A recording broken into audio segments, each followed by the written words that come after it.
Microsurvey CAD gives you many options for customizing the appearance of your workspace. Let's go over a few of the options.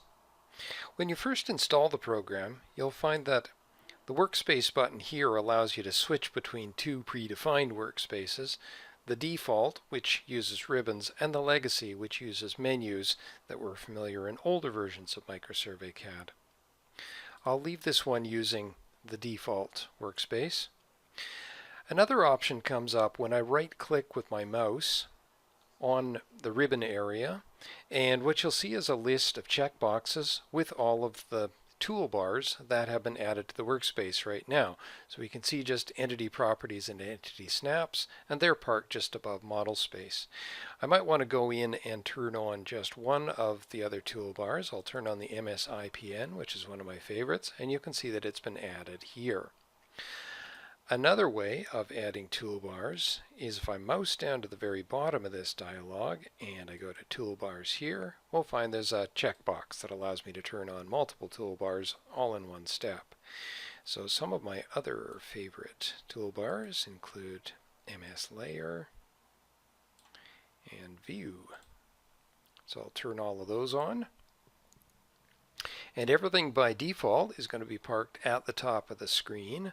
I like to customize it a little bit. First of all, I like to see the entity snaps over on the right hand side. So I'm just picking on this toolbar, and when I mouse over to the right hand side, it allows me to park it on the side. Here I'll move my hot toggles out. Now I can see my entity snaps. I also like to have the View toolbar. Notice how I'm mousing over the little dotted icon, and I like to park it on the left hand side of the screen. There we go. So I've got it customized the way I like, and as soon as I close the program, it'll retain these settings. If I want to get into some more advanced customization, if you go to this workspace pull down up here, you'll notice how there's a customize option.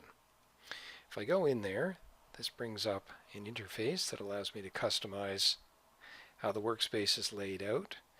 And in this case, I'm going to expand the iCAD workspace, and I'm going to go into my toolbars. So here's that list of toolbars, and notice how the toolbars that I've turned on are shown as green, and the ones that are off are shown as red. So I'm going to add a new toolbar.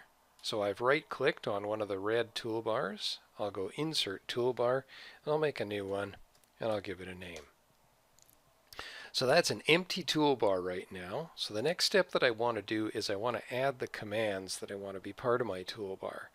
Easiest way to do that is just go down here and search for the commands that you already know. So I would like to have IPNs on my custom toolbar. So I'll just pick on the icon and drag it up there.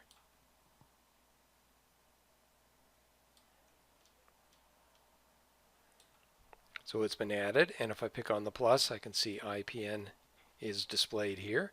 And some of my other favorite functions, I like to be able to turn grips on and off very quickly, so I'll just search for that. Let's drag that up there. And I like to be able to quickly reset to a top-down or a plan view. So I like to have the top toolbar, or the top function on my custom toolbar. So here I defined my toolbar, and I'll pick on OK. So it's going to redraw my workspace. And at this point I don't yet see my new toolbar, but if I go through this list here, here it is. I'll pick on there, and it just appears in the default location, and here I can park it anywhere on my workspace that I want to place it.